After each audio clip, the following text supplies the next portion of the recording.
In a disappointing 90 minutes, a disappointing outcome, and it seems like a script that we've kind of read before, particularly against this opposition. Can you talk us through how you seen the game? Yeah, I thought we started fairly poorly, obviously conceding after 7 minutes, a really poor goal for us to let in. We can look back at it and look at numerous bits of the goal, but overall a poor goal for us. After that, I felt we'd actually recovered okay after 15-20 minutes and started to control the game, but didn't create anything. So if you don't create chances in games, you're not going to score goals. Second half we huffed and puffed a little bit, but we'll have to acknowledge as well, I think Airdrie, if they showed a bit more quality in the final third, had a couple of really big opportunities to extend their lead, and that would have made it was hard enough at 1-0. It made it really difficult if it was any more than that. So I don't really have any qualms with the scoreline. I don't think we've done enough in the game to win it, especially being at home in a semi-final. So we have to take it on the chin. We have to really use the next 10-14 days to really rectify the problems that we're having at the moment, and that falls on myself primarily, but also on the other staff and the players, because as I keep saying, and I kept saying when we're winning games, we're all in this together as a collective, and it's the same when you're not winning games. A more traditional back four today, but as you mentioned, the goal that we concede, there's an age and an acre of space for a familiar face to lash it into the net. Yeah, exactly. Yeah, he's all on his own. The Airdrie player does well to see that and play him in. But yeah, we've got a couple of boys going towards the ball and eager to try and win it. But we have to win it. That's the bottom line. We have to be able to do that dirty side of football, because that's, at the end of the day, that's the only goal in the game, and we're out the cup now in a semi-final.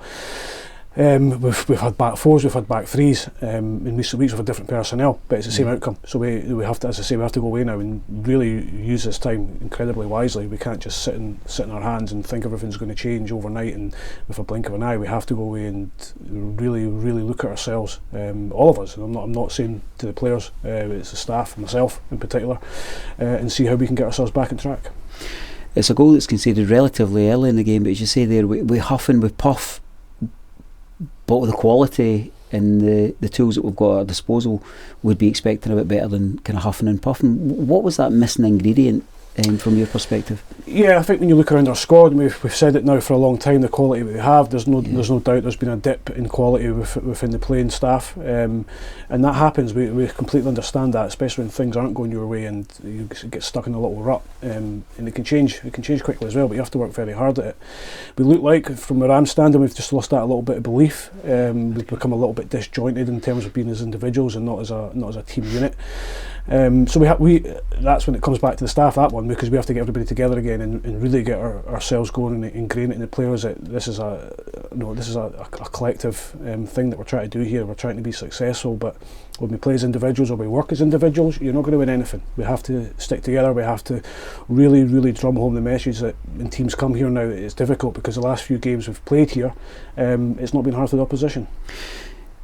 You speak there about the run of home form. It's a run of defeats, but maybe even more alarming is that this really proud record we had here at Starks Park seems to have just fallen off the cliff edge. Is that as much mental as physical? I think it can be at times, yeah. I think we looked a wee bit desperate this evening, not just on the pitch, but I think as staff we were desperate.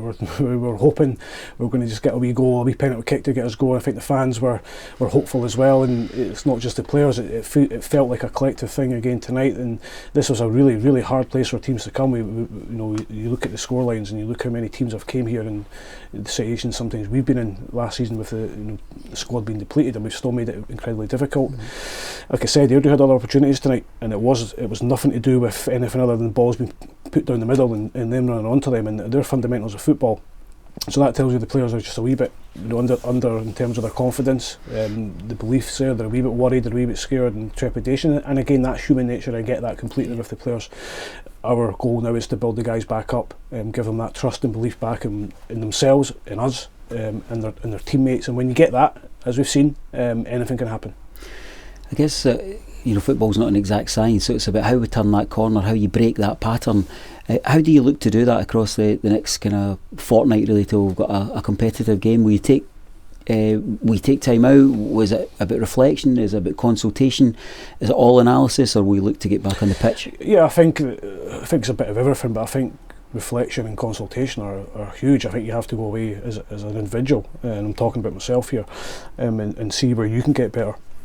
Can you help these guys turn the corner? Can you get them back on track? And you have to speak to them and see how they're feeling, and good and bad. And sometimes in these moments you hear things you don't want to hear, but you have to hear them. You have to take them on board. You have to be big enough and strong enough to take criticism. Normally you'll find with competitors, and especially footballers, that they're probably the most self-critical people you'll meet. We all love the adulation and the plaudits when they come our way, but you have to be big enough to take the hits when they come your way. And there's always hits in football, unfortunately. It's never a plain sailing process, but we have to just, as I say, it's the old line of sticking together, and it is, because you don't work as hard as we have since the summer, putting infrastructure in place as a football club, helping recruitment and analysis to get to where we are, and then let it fall away. So perversely, like I said last weekend, when you're under the cosh a little bit and you're losing games, you can either go back into your shell and think everything's going to be okay, or you come out and you start swinging harder than you've ever done before. I mean, I guess I spoke there about the kind of head and the physicality and the skill set that we've got, but one thing that struck me that I've maybe not mentioned is the heart. Do you feel there's been a dip in that kind of heart, that belief, that intrinsic sense that things won't get by us and moments won't pass us by? Yeah, I do. I think it's been for a couple of weeks, and again, I'm not talking out of turn. I've said it internally in the football club when we played Arbroath here at home, the 2-2. I felt it coming.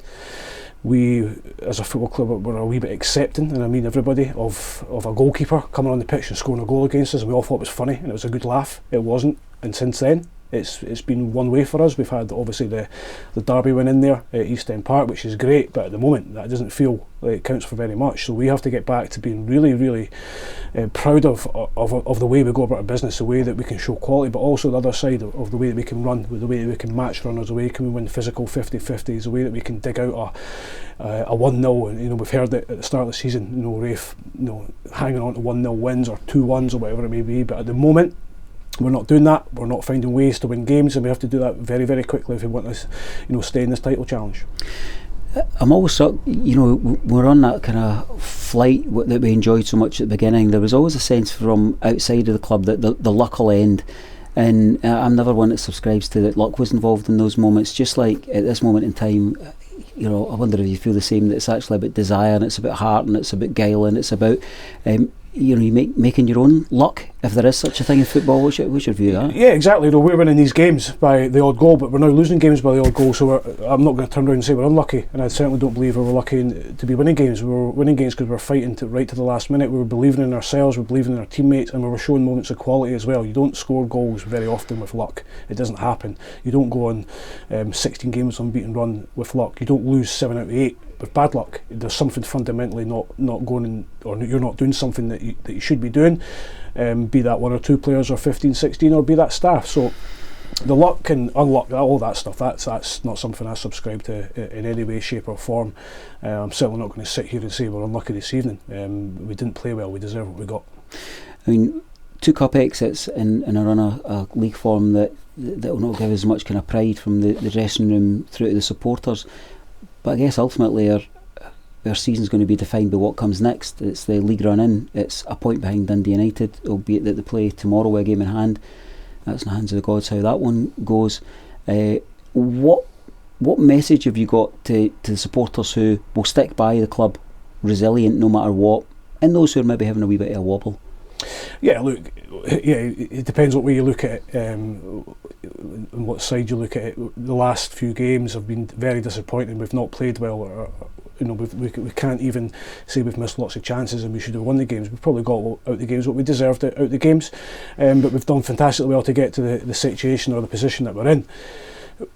As always, I've said supporting a winning team is the easiest thing in the world, and coming here and leaving laughing and joking and stuff. When you're losing, it's the other way. People are annoyed, they're upset, frustrated, and we understand that. We're exactly the same. There is no one else in the world, myself and the players, that don't feel the hurt that the supporters are feeling, that's for sure. And we try to rectify it as soon as we can.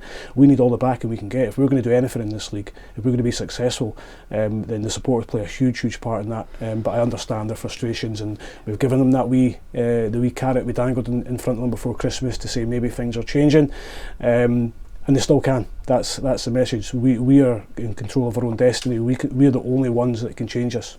Strikes me that there's no hiding place, but you're ready to take that on. Oh, absolutely. Look, there've been a lot worse situations than this before, that's for sure. And all clubs go through it, and all players and supporters go through it, but we just need to try and get over the next few days, because it's not going to happen overnight. We have to remain confident, we have to try and find positives, look back at the negatives that have happened in the last few weeks and dissect them, and try and go through them with the players, and keep going on with the staff, because that's what we will do. It's not just about the players. We have to recognise that we have to be better and find ways, and it's always a big game of problem solving. Like you said, football is never plain sailing, but we are 100% committed to doing that. We firmly believe that we're still in this, and we firmly believe that the players will turn the corner. In the next game against Dundee United here, that's a big one. Maybe the best game for us to face. Absolutely, football's a wonderful game. No matter where you are, you always believe you're going to win the game. It doesn't always pan out that way, and things happen in the game. Sometimes you can't control it, sometimes you can. But we've got at the moment, the league leaders coming down here at Starks Park, another fantastic crowd, no doubt. We know it's a huge opportunity for us, but United will be looking on the flip side, and we just try and win the game. We certainly need to play better than what we have done with and without the football, that's for sure, or Dundee United will win the game.